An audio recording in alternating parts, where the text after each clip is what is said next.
ಈಗ ರಾಜ್ಯಪಾಲರಿಗೆ ಹಿಂದೆ ನಾನು ಈ ತರ 3 ಮನವಿಗಳು ಕೊಟ್ಟಿದ್ದಾರೆ. ಯಾರು ಕೊಟ್ಟಿರೋದು? ಕರ್ನಾಟಕ ಲೋಕಾಯುಕ್ತ ಸಂಸ್ಥೆಯವರು, ಕರ್ನಾಟಕ ಲೋಕಾಯುಕ್ತದವರು ರಾಜ್ಯಪಾಲರಿಗೆ ಮನವಿ ಕೊಟ್ಟಿದ್ದಾರೆ. ಏನಂತ ಕೊಟ್ಟಿದ್ದಾರೆ? ಇದರಲ್ಲಿ ಒಂದನೇದು ಜನಾರ್ದನ್ ರೆಡ್ಡಿ ಅವರು,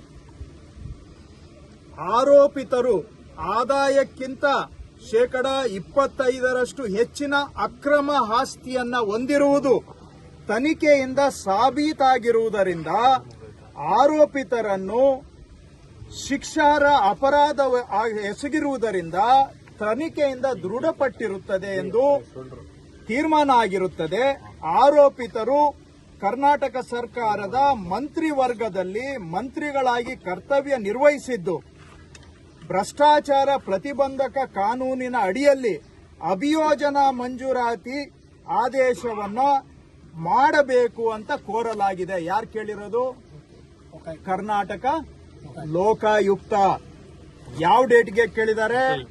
13/5/2024 ಕೇಳಿದ್ದಾರೆ. ಇನ್ನೊಂದು ತಮಗೆ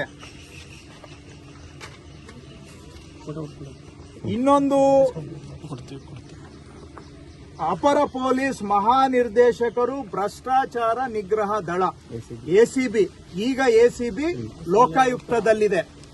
ಲೋಕಾಯುಕ್ತದಲ್ಲಿ ಇರುವಂತವರು ಈಗ ಎಸಿಬಿ ಅವರು ಡಿಸೆಂಬರ್ 9, 2021 ಎಸಿಬಿನವರು ರಾಜ್ಯಪಾಲರಿಗೆ ಪತ್ರ ಬರೆದಿದ್ದಾರೆ. ಏನಂತ ಕೇಳಿದ್ದಾರೆ? ಇದರಲ್ಲಿ ಶಶಿಕಲಾ ಜೊಲ್ಲೆ ವಿಚಾರಣಾಧಿಕಾರಿಯವರು ಎದುರುದಾರರಾದ ಶ್ರೀಮತಿ ಶಶಿಕಲಾ ಜೊಲ್ಲೆ ಮಾನ್ಯ ಸಚಿವೆಯರು ಹಾಗೂ ಶ್ರೀ ಪರಣ್ಣ ಮನವಳ್ಳಿ ಮಾನ್ಯ ಶಾಸಕರು ಇವರು ವಿಚಾರಣಾಧಿಕಾರಿಯವರ ವರದಿಯಲ್ಲಿ ವಿಚಾರಣೆ ಮಾಡಬೇಕು ಅಂತ ಶಿಫಾರಸು ಮಾಡಿರ್ತಾರೆ. ಇವರಿಗೂ ಕೂಡ ತನಿಖೆಯನ್ನ ಕೈಗೊಳ್ಳಲಿಕ್ಕೆ ಅನುಮತಿಯನ್ನ ಕೊಡಿ ಅಂತ ಗವರ್ನರ್ನ ಕೇಳಿದ್ದಾರೆ. ಯಾರು ಕೇಳಿರೋದು? ACB additional director general of police ಕೇಳಿದ್ದಾರೆ. ಹಾಗೇನೆ ಮುಂದುವರೆದು ಇನ್ನೊಂದು ಪ್ರಕರಣದಲ್ಲಿಯೂ ಕೂಡ ನಿರಾಣಿಯವರು, ಮುರುಗೇಶ್ ನಿರಾಣಿಯವರು, ಅವರ ವಿರುದ್ಧವಾಗಿಯೂ ಕೂಡ ತನಿಖೆ ಮಾಡಬೇಕು, ಇದಕ್ಕೆ ಪರ್ಮಿಷನ್ ಕೊಡಿ ಅಂತ ಗವರ್ನರ್ಗೆ ಕೇಳಿದ್ದಾರೆ. ಇವೆಲ್ಲ ಗವರ್ನರ್ಗೆ ಬಂದು 6 ತಿಂಗಳಾಗಿದೆ, ವರ್ಷ ಆಗಿದೆ, 2 ವರ್ಷ, 3 ವರ್ಷ ಆಗಿದೆ. ಇದನ್ನ ಮಾತ್ರ ಯಾಕೆ ಗವರ್ನರ್ ಅವರು ಕೆಳಗಾಕೊಂಡು ಕೂತಿದ್ದಾರೆ? ಇಲ್ಲಿ ಕೇಳಿರೋದು ಯಾರೋ ದಾರಿಯಲ್ಲಿ ಹೋಗೋರಲ್ಲ, ಇದನ್ನ ಕೇಳಿರೋದು ಲೋಕಾಯುಕ್ತದವರು. ಇದಕ್ಕೆ ಯಾಕೆ ಪರ್ಮಿಷನ್ ಕೊಟ್ಟಿಲ್ಲ? ಇದಕ್ಕೆ ಯಾಕೆ ಶೋಕಾಸ್ ನೋಟಿಸ್ ಕೊಟ್ಟಿಲ್ಲ? ನೀವು ಕಾನ್ಸ್ಟಿಟ್ಯೂಷನ್ ಕೆಳಗಡೆ ಕೆಲಸ ಮಾಡ್ತಾ ಇದ್ದೀರಾ, ಕಾನ್ಸ್ಟಿಟ್ಯೂಷನ್ ಮೇಲೆ ಇದ್ದೀರಾ ನೀವು. ಕಾನ್ಸ್ಟಿಟ್ಯೂಷನ್ಗೆ ಮೇಲೆ ಅತ್ಯಾಚಾರ ಹೌದಾ ಅಲ್ವಾ ಇದು? ನೀವು ನಿಷ್ಪಕ್ಷಪಾತವಾಗಿ ಕೆಲಸ ಮಾಡ್ತಾ ಇದ್ದೀರಾ ಅಥವಾ ರಾಜಕೀಯ ಏಜೆಂಟ್ ಆಗಿ ಕೆಲಸ ಮಾಡ್ತಾ ಇದ್ದೀರಾ? ನಿಮ್ಮ ಉದ್ದೇಶ ಏನು? ಎಲ್ಲಿಂದನೋ ಬಂದ್ಬಿಟ್ಟು ಕರ್ನಾಟಕದ ಕನ್ನಡಿಗರು ಚುನಾವಣೆ ಮುಖಾಂತರ ಆಯ್ಕೆ ಮಾಡಿರುವ ಬಹುಮತ ಇರುವ ಸಿದ್ದರಾಮಯ್ಯನವರ ಸರ್ಕಾರ ಬೀಳಿಸಬೇಕು ಅಂತ ತಾನೇ ತಾವು ಬಂದಿರೋದು. ತಮ್ಮ ಉದ್ದೇಶ ಅಷ್ಟೇ ತಾನೆ. ನೀವು ಏನಾದ್ರೂ ತನಿಖೆ ಮಾಡಬೇಕು ಅಂತ ಹೇಳಿದ್ರೆ ಲೋಕಾಯುಕ್ತದವರು ಕೇಳಿದ್ರೆ ಅವರಿಗೆ ಪರ್ಮಿಷನ್ ಕೊಡೋದಿಲ್ಲ.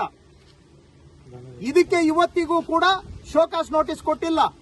ಇದನ್ನ ಯಾಕೆ ಇಟ್ಕೊಂಡಿದ್ದೀರಿ ಹಾಗಾದ್ರೆ ತಾವು? ಸಿದ್ದರಾಮಯ್ಯನವ್ರದ್ದು ಮಾತ್ರ ಅವ್ರ ವಿರುದ್ಧವಾಗಿ ಅರ್ಜಿ 11:30 ಗಂಟೆಗೆ ಬರ್ತದೆ. ಅದರಲ್ಲಿ ಲೋಕಾಯುಕ್ತದವ್ರು ಕೇಳಿಲ್ಲ, ಯಾವ ಮ್ಯಾಜಿಸ್ಟ್ರೇಟು ಕೇಳಿಲ್ಲ. ಯಾರೋ ಒಬ್ರು ಬಂದು ಅರ್ಜಿ ಕೊಡ್ತಾರೆ. ಯಾರು ಅರ್ಜಿದಾರರು? ಸುಪ್ರೀಂ ಕೋರ್ಟ್ ಅಲ್ಲಿ ಅವರಿಗೆ ಜುಲ್ಮಾನೆ ಹಾಕಿದ್ದಾರೆ, ಅವರ ಕ್ಯಾರೆಕ್ಟರ್ ಸರಿ ಇಲ್ಲ ಅಂತ ಹೇಳಿದ್ದಾರೆ ಸುಪ್ರೀಂ ಕೋರ್ಟ್ ಅಲ್ಲಿ.